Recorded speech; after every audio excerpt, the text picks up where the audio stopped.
कि अगर आप पूरे दिन क्या कहते हैं जितना आप अम्बेडकर अम्बेडकर कह रहे हैं, अगर इतना आप राम का नाम ले लें तो आपको क्या कहते हैं स्वर्ग की प्राप्ति हो जाएगी, सातों जन्म। एक बात आप मुझे ये बताइए कि पहली बात तो ये कि जिस व्यक्ति को शिक्षा से वंचित रखा गया, उस व्यक्ति ने आज देश के अंदर एक मिसाल पैदा करी जिसको देखकर लोगों ने पढ़ना सीखा। अब आप मुझे बताइए, जब सदन में खड़े होकर आपकी पार्टी का नेता हिंदू राष्ट्र का नारा लगाता है, जिस हिंदू राष्ट्र के खिलाफ बाबा साहब भीमराव अंबेडकर और सरदार पटेल दोनों थे, तो आपने उनके ऊपर एफआईआर दर्ज क्यों नहीं करी? क्या आपने सोचा था आज ये जो कहते हैं ना अम्बेडकर, प्रधानमंत्री को तो दिन में कम से कम 100 करोड़ बार नाम लेना चाहिए अम्बेडकर, और गृह मंत्री को भी, क्योंकि इस देश का संविधान ही है जिसकी बदौलत एक तड़ीपार व्यक्ति गृह मंत्री बन सकता है और एक चाय बेचने वाला देश का प्रधानमंत्री बन सकता है। ये बदौलत है इस देश में संविधान की, वरना चुनाव कहीं का भी हो, चुनाव ग्राम पंचायत से लेकर एमएलए से लेकर मेंबर ऑफ पार्लियामेंट तक, हर एक चुनाव में आप मोदी का मैजिक, मोदी जी का मैजिक, मोदी क्या आपके पास लीडर नहीं? आप तो पूरे दिन मीडिया को लेकर मोदी चिल्लाते हैं। तो एक बात आप मुझे बताइए, अगर सुनिए,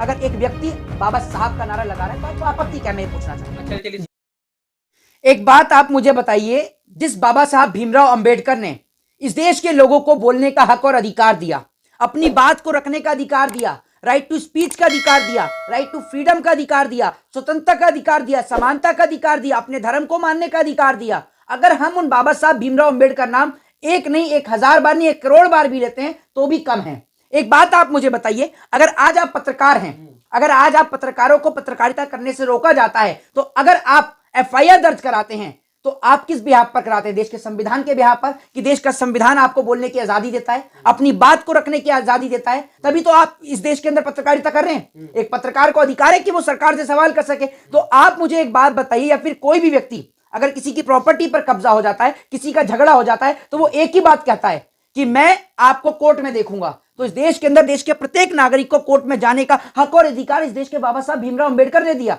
जिन्होंने देश का संविधान दिया। उनका अपमान कहां से हो गया? एक बात आप मुझे बताइए, आप ये कह रहे हैं कि अगर आप पूरे दिन क्या कहते हैं जितना आप अम्बेडकर कह रहे हैं, अगर इतना आप राम का नाम ले लें तो आपको क्या कहते हैं स्वर्ग की प्राप्ति हो जाएगी, सातों जन्म। एक बात आप मुझे ये बताइए कि पहली बात तो ये कि जिस व्यक्ति को शिक्षा से वंचित रखा गया, उस व्यक्ति ने आज देश के अंदर एक मिसाल पैदा करी जिसको देखकर लोगों ने पढ़ना सीखा। आप जानते हैं देश की क्या स्थिति थी? उस व्यक्ति ने छुआछूत पर पाबंदी लगाई।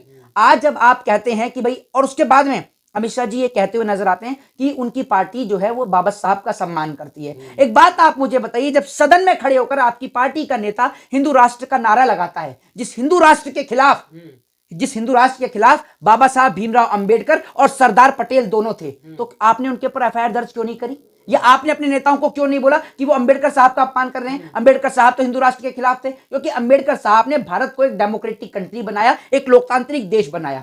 आज जिस तरीके से भारत देश के अंदर, और मैं आपको एक चीज बताता हूं, संविधान की ताकत, कलम की ताकत एक पढ़ा लिखा व्यक्ति ही समझ सकता है। मैं आपको बता दूं, एक वो व्यक्ति समझ सकता है और एक वो व्यक्ति समझ सकता है जो रिक्शा चलाता है, ठेला चलाता है और अपने बच्चों को पढ़ा रहा है और एक सपना देख रहा है कि उसका बेटा डॉक्टर बने, इंजीनियर बने, एडवोकेट बने और एक देश का एक अच्छा नागरिक बने, क्योंकि वो जानता है। एक बात आप मुझे बताइए, क्या किसी ने यह सोचा था कि इस देश के अंदर रिक्शा चलाने वाले का बेटा डॉक्टर बन सकता है, आईपीएस बन सकता है? सुनिए, पहले ये बताइए, मैं आपसे पूछना चाहता हूं, क्या किसी ने सोचा था? आज ये जो कहते हैं ना अम्बेडकर, प्रधानमंत्री को तो दिन में कम से कम 100 करोड़ बार नाम लेना चाहिए अम्बेडकर, और गृह मंत्री को भी, क्योंकि इस देश का संविधान ही है जिसकी बदौलत एक तड़ीपार व्यक्ति गृह मंत्री बन सकता है और एक चाय बेचने वाला देश का प्रधानमंत्री बन सकता है। यह बदौलत है इस देश में संविधान की, वरना कभी ये लोग नहीं बन सकते थे, कभी नहीं बन सकते थे। संविधान ने हर एक व्यक्ति को चुनाव लड़ने का हक और अधिकार दिया, ये संविधान दिया। पहले मेरी बात सुनिए, मैं सब सुना है, मेरी बात सुनिएगा, पहले मुझे बोलने दीजिए। फिर आपने कहा कि अम्बेडकर, क्या आप पूरे दिन मोदी नहीं चिल्लाते? और आपके पपेट जो हैं, आपकी गोदी मीडिया जो है वो पूरे दिन मोदी चिल्लाती है। चुनाव कहीं का भी हो, चुनाव ग्राम पंचायत से लेकर एमएलए से लेकर मेंबर ऑफ पार्लियामेंट तक, हर एक चुनाव में आप मोदी का मैजिक, मोदी जी का मैजिक, मोदी क्या आपके पास लीडर नहीं? आप तो पूरे दिन मीडिया को लेकर मोदी चिल्लाते हैं। तो एक बात आप मुझे बताइए, अगर सुनिए, अगर एक व्यक्ति बाबा साहब का नारा लगा रहा है तो आपको आपत्ति क्या? मैं पूछना चाहता हूं। अच्छा चलिए, सवाल ले लीजिए, बताइए, जो आपने स्पीच सुनी उसमें अपमानजनक बात क्या लगी, मुझे बताइए पहले तो। अपमानजनक बात, सबसे बड़ी अपमानजनक बात यही है कि आपने ये कैसे कह दिया कि आप बार बार बाबा साहब का नाम लिए जा रहे हैं। अगर इतनी बार आपने राम का नाम ले लिया तो आपको सातों जन्म स्वर्ग की प्राप्ति हो जाती है। राम बड़े हैं या अम्बेडकर बड़े हैं, बताइए कौन नहीं बड़ा नहीं, है? भगवान, हाँ भगवान, आप भगवान बोल लीजिए चाहे राम जी कुछ भी बोल लीजिए। मैं एक बात आप मुझे भगवान बड़े हैं, बताइए, अम्बेडकर बड़े हैं। एक बात आप मुझे बताइए, इस देश के अंदर संविधान से बड़ा तो कोई नहीं है, और ना ये देश गीता से चलता है ना कुरान से चलता है, ये देश तो देश के संविधान से चलता है। मैं तो ये समझता हूं। एक बात आप मुझे बताइए, आप में से किसी ने भगवान को देखा है? ये एक बात मुझे बताइए। मैं आपसे एक छोटा सा प्रश्न करता हूं। नास्तिकों वाली बात कर रहे हैं, मैं कोई नास्तिक वाली बात नहीं कर रहा हूं, मैं सिर्फ एक लॉजिकल बात करता हूं। मैंने इस देश के संविधान पे बात करता हूं, मैं एडवोकेट हूं, आपकी तरह कोई सड़क छाप आदमी नहीं हूं कि किसी भी बात को बोल दूं। जिस बात का तर्क होगा उसी पे बहस करूंगा आपसे। मैं आपसे ये कहता हूं, अगर आप जो कह रहे हैं कि भगवान की बात, तो एक बात आप मुझे बताइए, अगर आपकी प्रॉपर्टी पर कब्जा हो जाता है तो क्यों कोर्ट जाते हैं? अगर संविधान से तकलीफ है तो क्यों कोर्ट जाते हैं? भगवान से कहिए कि आपकी प्रॉपर्टी छुड़वा देंगे। और आप एक बात मुझे बताइए ना, अगर आपके ऊपर कोई भी अत्याचार होता है, कोई भी मारपीट होती है, क्यों एफआईआर दर्ज करवाते हैं? कहिए भगवान से कि उसको सजा देगा। तो मैं ये कहता हूं कि जब भगवान थे तो बाबा साहब भी भगवान है क्या? मेरी बात सुन लीजिए, वो संविधान देश के भगवान है। जिस व्यक्ति ने लोगों को पढ़ने का अधिकार दे दिया, जिस व्यक्ति ने छुआछूत को समाप्त कर दिया, जिस व्यक्ति ने देश के प्रत्येक नागरिक को समानता का अधिकार दे दिया, जिस व्यक्ति ने सदन के अंदर महिला कोड भी लेकर आया। आप जानते हैं देश में महिलाओं को वोट डालने का अधिकार किसने दिलाया? बाबा साहब भीमराव अंबेडकर ने। वरना महिलाओं को वोट डालने का अधिकार भी नहीं मिलता इस देश के अंदर। महिलाओं को समानता का अधिकार दिया, शिक्षा का अधिकार दिया, और अगर आज महिलाओं को संपत्ति में हक और अधिकार है तो ये देन बाबा साहब की है। ये देन बाबा साहब की है। जिस आर्टिकल 19 हमें बोलने की आजादी दी, राइट टू स्पीच की आजादी दी, राइट टू फ्रीडम की आजादी दी, वो अधिकार हमें बाबा साहब ने दिए हैं। अमित शाह प्रेस कॉन्फ्रेंस करके बोल रहे हैं कि मैं उस पार्टी से आता हूं जो बाबा साहब का अपमान सपनों में भी नहीं कर सकती है। तो आप ये बता दीजिए ना अमित शाह जी, जब आपकी पार्टी का एक व्यक्ति सदन में खड़े होकर हिंदू राष्ट्र की बात करता है तो आपने उससे इस्तीफा क्यों नहीं लिया, और आपकी पुलिस ने उसके ऊपर एफआईआर क्यों दर्ज नहीं करी?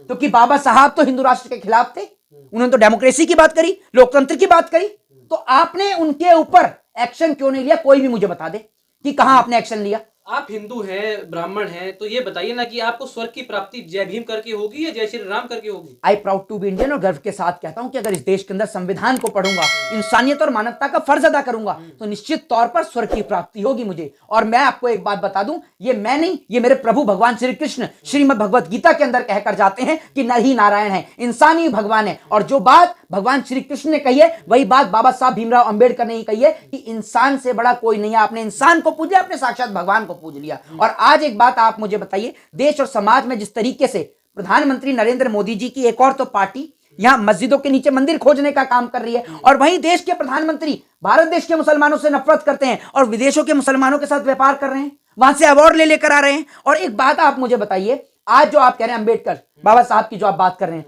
अभी पार्लियामेंट के अंदर आपने एक किस्सा देखा होगा, जिस छोटी सी चोट से एक मम्मी तैयार हो गया, रातों रात मम्मी तैयार हो गई, वो भी आपने देखा होगा। और सबसे बड़ी बात ये कि मैं तो ये समझता था कि इस पूरी मंडली में, इस पूरी ड्रामा मंडली में, पार्टी नहीं ड्रामा मंडली, इस पूरी ड्रामा मंडली में इकलौते प्रधानमंत्री जी ड्रामा करना जानते हैं। लेकिन आज पता चला ये तो पूरी ड्रामा मंडली है, सिर्फ प्रधानमंत्री ही नहीं, सारे के सारे नेता इनके कलाकार हैं। एक इतनी सी चोट, और सबसे बढ़िया प्रधानमंत्री जी और क्या कहते हैं देश के गृह मंत्री जी जो हैं, वो लोग ये कह रहे हैं कि क्या कहते हैं उनको मारा गया। आप एक बात मुझे बताइए, सदन में वीडियो पेश, आप सदन में तो वीडियो कैमरे लग रहे हैं, अगर आप एक बात मुझे बताइए, अगर उनको मारा या चोट पहुंचाई तो आप वो वीडियो अब तक पब्लिक के सामने सार्वजनिक क्यों नहीं करते? दिखाइए ना। बीजेपी के नेता लगातार कह रहे कि राहुल गांधी ने धक्का दिया, धक्का मुक्ति की, इस वजह से चोट लगी। भाई एक बात आप मुझे बताइए, सदन में कैमरे हैं या नहीं?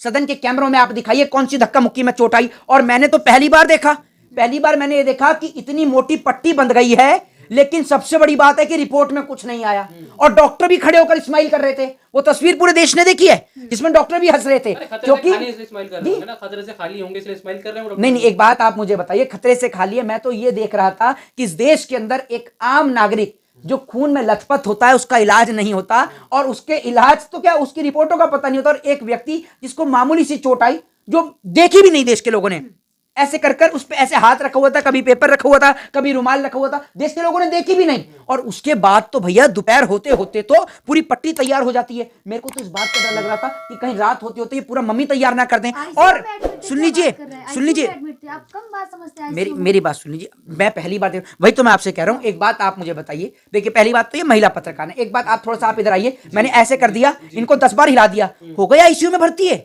इनको तो कोई तकलीफ नहीं हुई, इनको तो कोई तकलीफ नहीं हुई, चक्कर भी नहीं आए तो बेहोश भी नहीं हुए, इनको भी ले चलो आईसीयू में।